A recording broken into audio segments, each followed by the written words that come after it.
平庸之辈从未渴求过真理，他们对不合口味的真相视而不见。假如谣言对他们有诱惑力，他们更愿意崇拜谣言。谁向他们提供幻觉，谁就可以轻易地成为他们的主人。谁摧毁他们的幻觉，谁就会成为他们的攻击目标。封路并不硬核，而是愚昧。有些地方并非疫情中心，却有五花八门的封路手段。有的地方用大货车、挖掘机等大型车辆堵路，有的地方把道路挖断或运来渣土堵路，有的地方砌墙或搬来大石头作为路障。这种简单粗暴的复制，封住了救命通道。这不是什么硬核抗议，而是理性缺乏的野蛮行径。别让阴谋论得逞，病毒源头不可能是种族战。武汉肺炎肆虐，类似细思极恐。当年中国非典，是美帝对我们的生物战文章频频热传，从来不从科学角度去研究病毒本身，而是简单粗暴的煽动民族情绪。一是生物学上没办法定义谁是美国人，二是美国人也有很多黄种人，三是美国的盟友有日本这样的国家，所以世上根本不存在只感染黄种人不感染白种人的病毒。人性在灾难面前如此不堪一击，无论是疾控中心的学者，还是半官方的红十字会，人性在灾难面前如此不堪一击。人传人早就发现了，专家只为自己评职称，有些人眼里论文比生命重要得多。这是什么样的学术圈？5.12大地震时，捐赠收费就伤了多少人的心？这么多年了，红十字会难道一直没有调整过这些制度吗？不要轻易去干涉价格，更应该去监控质量。大灾不议价，关键时刻更需要市场的力量。在国家机器还没有顺利运转之前，市场会迅速行动，解决很多紧要问题。暂时的成本与风险指数都非常高，买卖双方要相互理解。虽然不必像薛兆丰所说应该赞美发国难财的人，但也不要裁定卖高价口罩就是万恶不赦。总体原则是不要轻易去干涉价格，重要的是去监督质量。公权力可以用自己的手段去平抑物价，而不是动辄罚款300万。瘟疫面前，没有谁是一座孤岛，不要因为距离的远近而误判自己的风险指数。别以为你和武汉相距千里就没事，别以为14亿人口里你不会那么倒霉。病毒的传播能力远超想象，你只要是人就有社会性，你就不是孤岛。所以请戴上口罩。孤立的个人具有主宰自己的反应行为的能力，群体则缺乏这种能力。群体中的个人极易受刺激因素的影响，转眼之间就从最血腥的狂热变成最极端的宽宏大量和英雄主义。群体很容易做出刽子手的举动，同样也很容易慷慨就义，为每一种信仰的胜利而不惜血流成河。今天你如何对待武汉人，明天其他人就如何对待你。武汉人没有原罪，湖北人也没有原罪。今天如何对他们，其实就是明天如何对待我们自己。四处发生的武汉人被驱逐的故事也越来越赤裸裸。基建狂魔的国度，总能为武汉人找到一个隔离的空间吧。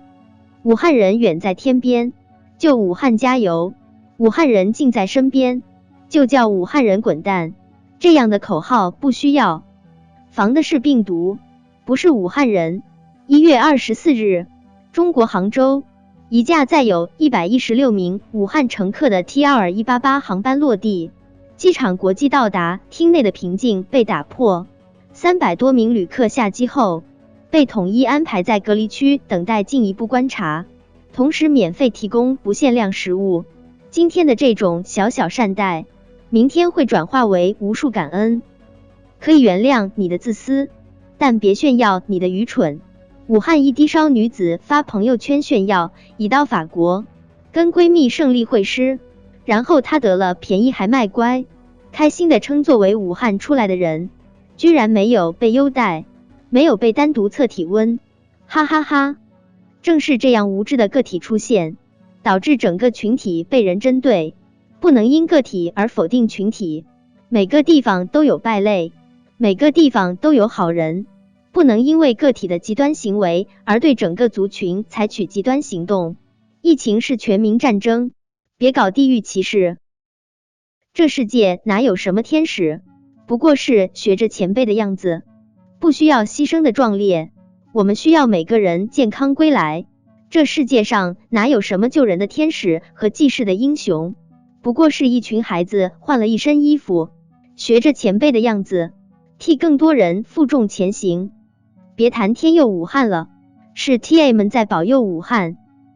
不断重复某种观念，会进入无意识的自我认知区域，而我们的行为动机正是在这里形成的。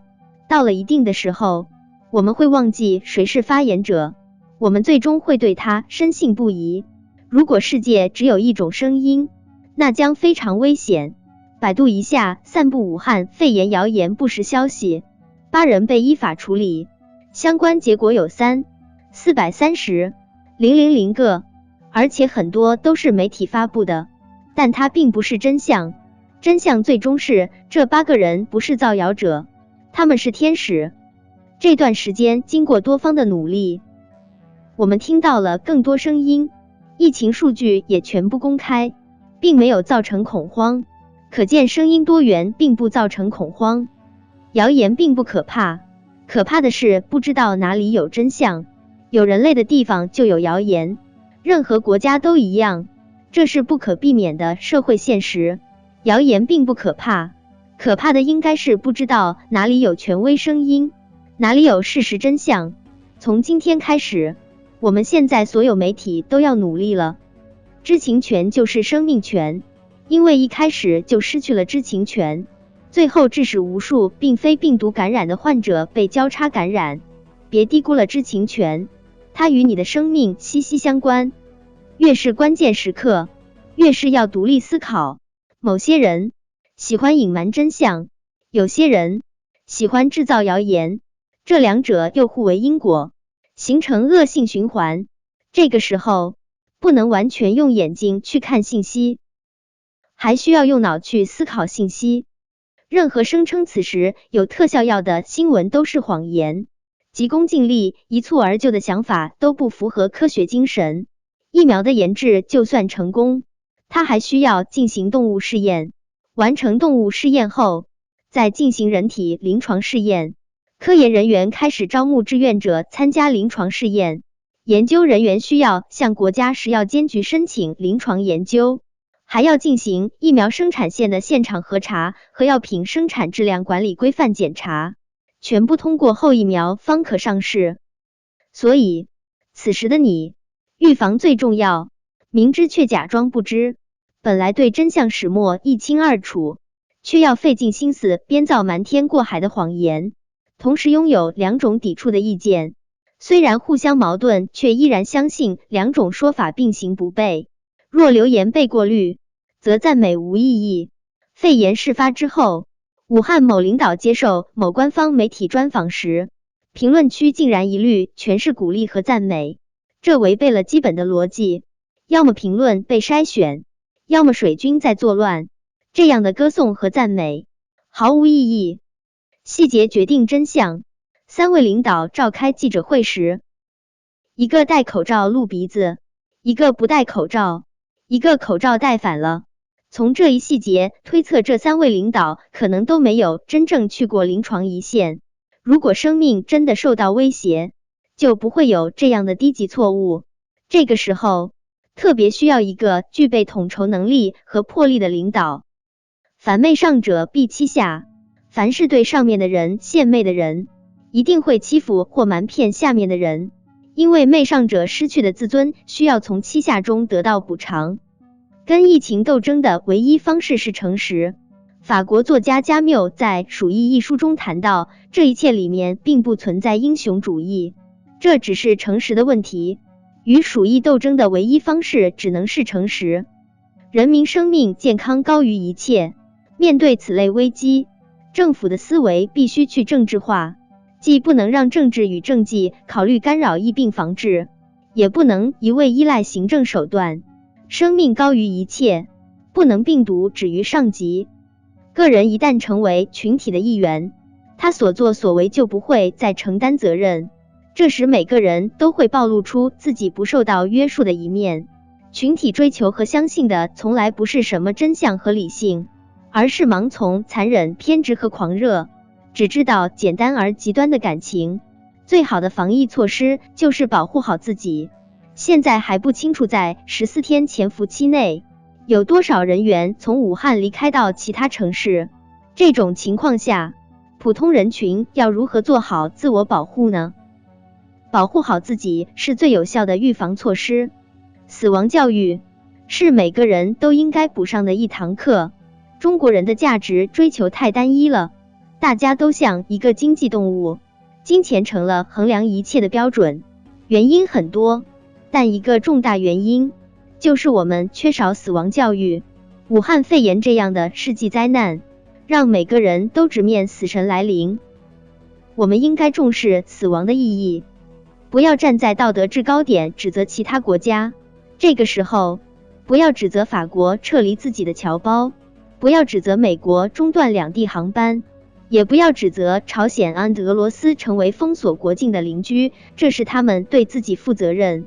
只要他们站在人道主义的立场对待每一个在他们国境上的中国人，我们就应该以平常心对待。别高估了你的免疫力，口罩是你最强的防护。目前，所有人都是易感人群，都要做好自我防护。防护重点在于要勤洗手、戴口罩、勤通风，少去公共场所，少聚会，保持环境整洁和良好的卫生习惯。主动申报，自动隔离，自己是健康责任的第一人。若您曾去过武汉或与来自武汉的人员有密切接触，如果没有出现任何症状，为了自己的健康，最好居家隔离，及多饮水，注意有无发烧、咳嗽等异样情况。当然，如果有了一些发热或咳嗽等不适，请及时联系当地疾病预防控制中心，告知以上重要信息。大众没有辨别能力，因而无法判断事情的真伪，许多经不起推敲的观点都能轻而易举得到普遍赞同。保持同理心，嘲讽灾难秀优越感不可饶恕。还记得没有澳洲这场大火，我都不知道中国33年前这么牛逼，这篇千万级的刷屏文章吗？想想如果此时日本人为没有武汉肺炎，我都不知道日本防疫这么牛逼。点赞，你会是什么样的感受？面对灾难，我们只能保持怜悯。凡是嘲讽灾难来秀优越感的民族，迟早被打脸，因为下一个受害者可能就是你自己。面对灾难的态度，是人类区别丛林与文明的分水岭。你选择文明还是野蛮，取决于你自己。肺炎最终可以治愈，但脑炎永远没法治愈。直到今天，像战壕这样的媒体还在挑起国与国之间的仇恨。如果真的具有理性思辨力，如果真的为这个民族着想，这个时候国家处于最衰弱的时候，就别再吃人血馒头了。肺炎最终可以治愈，但脑炎怎么办？此刻要相信科学，别再迷信养生。我们此时一定要相信现代科学，平时被各种保健品忽悠一下也就算了，此时还相信那些虚假神医，会出人命的。吃一堑能长一智吗？17年前的 SARS 发生后，我们以为社会已经建立了一个强大的公共卫生体系，现在发现并没有吸取足够的教训。今天我们祈祷这件事件终将过去，但这次我们吃一堑能长一智吗？武汉肺炎是一曲悲歌，别最终演变成一曲赞歌，付出如此惨重的代价，最后别变得过于廉价。祝愿每个人都健康平安，愿这个国家安定兴旺。